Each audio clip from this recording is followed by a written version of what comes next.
Hello, good day mga kapilyo. So, eto na naman tayo sa another araw. Ngayon ay Sunday. So, naka-day off tayo ngayon. Pero mamimili tayo ng materyales para dun sa gagawin nating loop bed ng mga bata by only price of 2,222. Yes mga kapilyo, 2,222 lang yan. At makakagawa tayo ng mga ganitong design na loop bed. So, mapapansin mo yung mga yan. Ang loop bed kasi na pwede siyang gawan ng space na sa ilalim. Kung ano man ang gusto nyo lagyan yan, office, computer set, higaan, and then yung sa taas is higaan ng mga bata, higaan nyo, or higaan nino man. So, itong loop bed na to, pwede siyang pang space saver. So, ito, puputulin lang natin to. At oo, mga kapilyo, napakamura lang. In just 2,222 pesos, magkakaroon ka na ng loop bed. So, ito, pinuputulan na natin yan at kasama natin dito si Kois Romulo. Kuya Rom, tingin ka naman sa camera natin. Hey.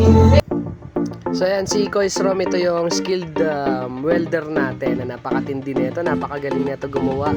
At ito yung kaibigan natin dito sa subdivision. So siya yung nag-suggestion ng mga ilalagay, kung ano yung mga ilalagay natin dun sa pinaka loop bed natin. So yan, napakagaling talaga nito ni Kois Rom kasi nung sinumulan namin to, napaka pihika niya sa paglalagay ng welding. So hindi niya tinatantanan talaga pag hanggat di pulido. So tapos na to, pinipinturahan na natin to mga kapilyo. So pinili namin yung black, tapos kinabol namin yung araw kasi kailangan niya matuyo. Wala kasing stock nung quick dry, tas odorless na paint. So yan ang nabili namin. Tapos pupunta na tayo dun sa hagdan ng ating loop bed. So ito yung pinakahagdan natin, hinahabol natin yan. Tayo inabot na ng hapon at eto, nakapasok na siya tayo sa ating kwarto na dito natin ilalagay yung loop bed natin. So sa space na to, napakaliit lang na space na ito.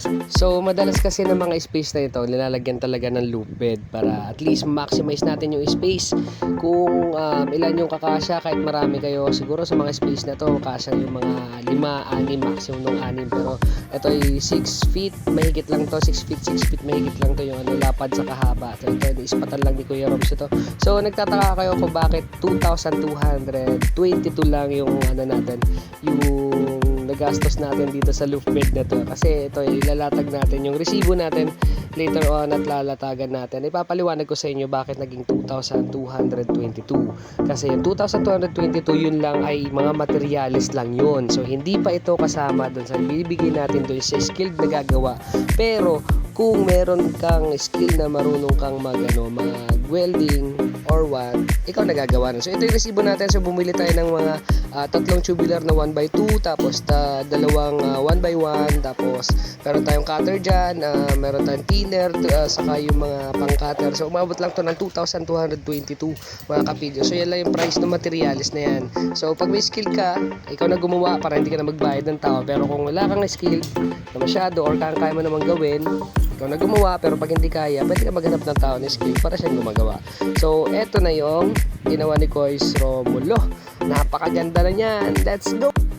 Dito na nga ang ating setup dito sa loop bed na ating nagawa ni Kois Romulo. So Kois Romulo, maraming salamat sa napakagaling mong gawain. Hindi mo talaga tinantanan hanggat hindi mo siya naayos na maigi. So ito na siya. In just 2,222 pesos, meron ka na loop bed na gito na nakasya-kasya, pang pamilya, pang maliit na room. So that's it. And enjoy lang natin ang paghiga.